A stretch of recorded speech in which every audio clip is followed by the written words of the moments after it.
Private ఆసుపత్రులతో ధీటుగా ప్రభుత్వ ఆసుపత్రులు నిర్మించాలని తెలంగాణ రాష్ట్ర ప్రభుత్వం నిర్ణయించింది. రాష్ట్రంలో పెద్ద ఎత్తున సూపర్ స్పెషాలిటీ ఆసుపత్రులు కడతా ఉన్నాం. మరి పేదలకు కూడా కార్పొరేట్ వైద్యం అందాలని చెప్పి ప్రభుత్వ ఆసుపత్రులను బాగు చేసే కార్యక్రమం చేపట్టాం. దానికి 10,000 కోట్ల రూపాయలు కేటాయించాలని 16వ ఆర్థిక సంఘాన్ని మేం కోరడం జరిగింది. ముఖ్యంగా ఈరోజు దేశంలో అధికారంలో ఉన్న కేంద్ర ప్రభుత్వం ఆర్థిక సంఘం యొక్క రిపోర్ట్లను కూడా తొక్కిపెడతా ఉన్నారు. 14వ ఆర్థిక సంఘం వరకు కూడా ఆర్థిక సంఘం రిపోర్ట్లను యథావిధిగా అమలు చేసిన చరిత్ర ఈ దేశంలో ఉంది.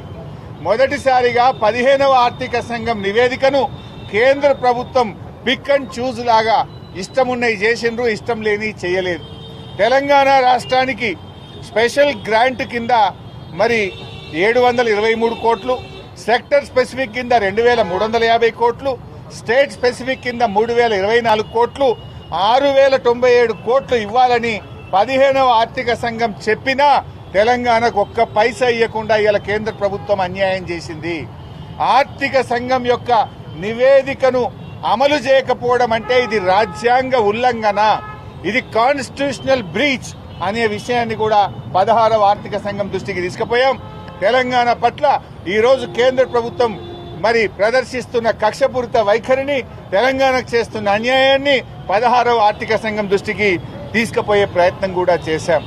అదేవిధంగా వరద విపత్తుల సహాయ నిధిని ఇప్పుడు 75-25గా ఉంది. కేంద్రం 75, రాష్ట్రం 25గా ఉంది. దాన్ని గతంలో ఉన్న విధంగా 90-10కు మార్చాలని చెప్పి కూడా బీఆర్ఎస్ పార్టీ తరఫున ఆర్థిక సంఘంను మేము కోరడం జరిగింది. ఇలా చాలా విషయాల మీద కూడా రాష్ట్ర ప్రయోజనాలు కాపాడే విధంగా, తెలంగాణ ప్రజల హక్కులు కాపాడే విధంగా, అభివృద్ధి చెందుతున్న తెలంగాణ మరింత అభివృద్ధి పథంలో నడిపించే విధంగా ఆర్థిక సంఘం యొక్క రిపోర్ట్ ఉండాలని, బాగా పనిచేసే రాష్ట్రాలకు అన్యాయం చేయొద్దని, గొంతు నొక్కొద్దని బీఆర్ఎస్ పార్టీ పక్షాన వారికి చెప్పడం జరిగింది.